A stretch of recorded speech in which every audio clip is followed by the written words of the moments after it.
নমস্কার বন্ধুরা, কেমন আছেন? আজকে আমি ঘোষ কিচেনে নিয়ে এসেছি সম্পূর্ণ নিরামিষ পদ্ধতিতে ফুলকপি আলু পনির রেসিপি। এই রেসিপি আপনারা প্রথম থেকে শেষ পর্যন্ত দেখুন। ভালো লাগলে লাইক করুন আর অনেক অনেক শেয়ার করুন। ফুলকপি আলু পনির বানানোর জন্য আমি ফুলকপিগুলোকে এরকম বড় করে কেটে নিয়েছি এবং আলুগুলোকেও আমি এরকম ডুমো করে কেটে নিয়েছি।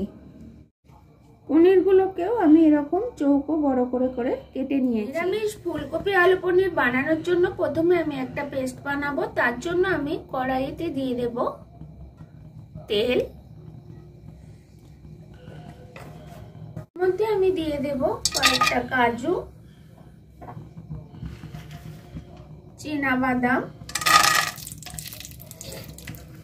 কিশমিশ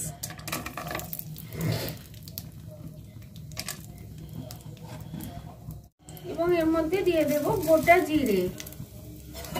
এগুলোকে আমি ভালো করে এরকম ভাবে ভেজে নেব। বাদাম কিশমিশ গুলো আমার ভালোভাবে ভাজা হয়ে গেছে। এবার এর মধ্যে আমি দিয়ে দেব কুচানো টমেটো, এর মধ্যে দিয়ে দেব ধনে পাতা। ধনে পাতাটাকে দিয়েও আমি ভালো করে এর সঙ্গে ভেজে। এরপর এর মধ্যে দিয়ে দেব 2 চামচ পরিমাণ টক দই।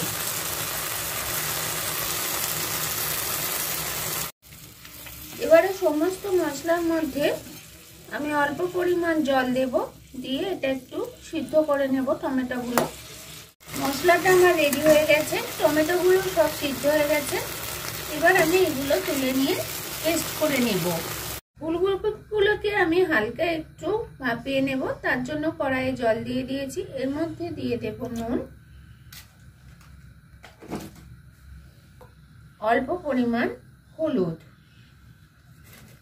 জলটা গরম হয়ে গেছে। এবার এর মধ্যে আমি ফুলকপিগুলোকে দিয়ে দেব এবং এটা কেন আমি ভাপিয়ে নিই এটা আমার আগের ভিডিওতে আপনারা সবাই জেনেছেন। ফুলকপিগুলো আমার হালকা সিদ্ধ হয়ে গেছে। এবার আমি এগুলোকে তুলে নেব। এই জলের মধ্যেই আমি আলুগুলোকেও একটু ভাপিয়ে নেব। আলুগুলো আমার হালকা সিদ্ধ হয়ে গেছে। এবার এগুলোকে আমি ছেঁকে তুলে নেব। এবারে আমি কড়াইয়ে তেল দিয়ে দিয়েছি, তেলটা গরম হয়ে গেছে। এর মধ্যে আমি প্রথমে পনিরগুলোকে ভেজে নেব। পনিরগুলো আমার ভালোভাবে ভাজা হয়ে গেছে। এবার আমি এগুলোকে তুলে নেব। ওই তেলের মধ্যে আমি ফুলকপিগুলোকেও ভেজে নেব। ফুলকপিগুলো আমার লাল করে ভাজা হয়ে গেছে, প্রত্যেকটা ফুলকপি রং লাল হয়েছে। এবার আমি এগুলোকে, এবারে আলুগুলোকেও আমি ভালো করে ভেজে নেব। আলুগুলো আমার লাল লাল করে ভাজা হয়ে গেছে। এবার আলুগুলোকে আমি তুলে নেব। কড়াইয়ের মধ্যে তেলে আমি দিয়ে দেব এবারে 2 চামচ পরিমাণ আদা পেস্ট। কালারের জন্য আমি দিয়ে দেব কাশ্মীরি মির্চ। তেলেতে কাশ্মীরি মির্চ দিলে কালারটা খুব সুন্দর আসে।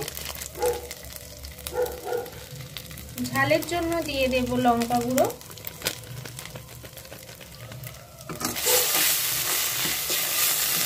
এরপর দিয়ে দেব হলুদ গুঁড়ো, দিয়ে দেব স্বাদ মতো লবণ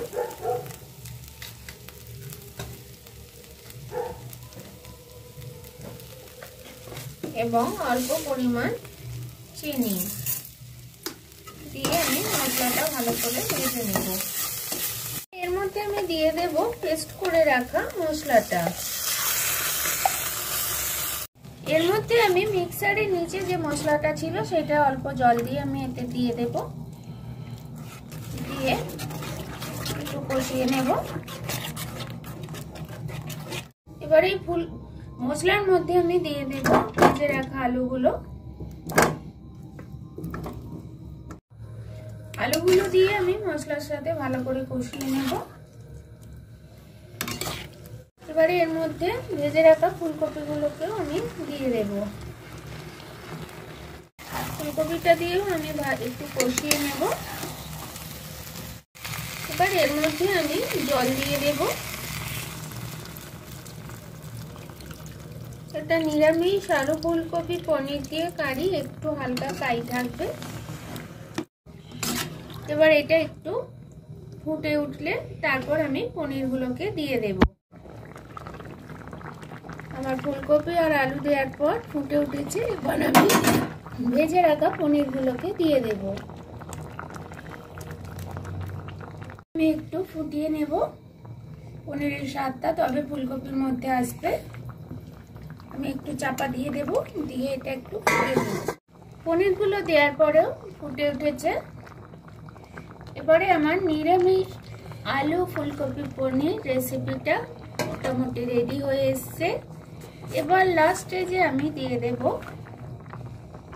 1 চামচ পরিমাণ গরম মশলা এবং উপর থেকে দিয়ে দেব ধনেপাতা কুচো। এবারে আমার নিরামিষ আলু ফুলকপি পনির রেসিপি সম্পূর্ণভাবে রেডি হয়ে গেল। এই রেসিপি কিন্তু আপনারা লুচি, পরোটা সমস্ত কিছুর সঙ্গে ট্রাই করতে পারেন।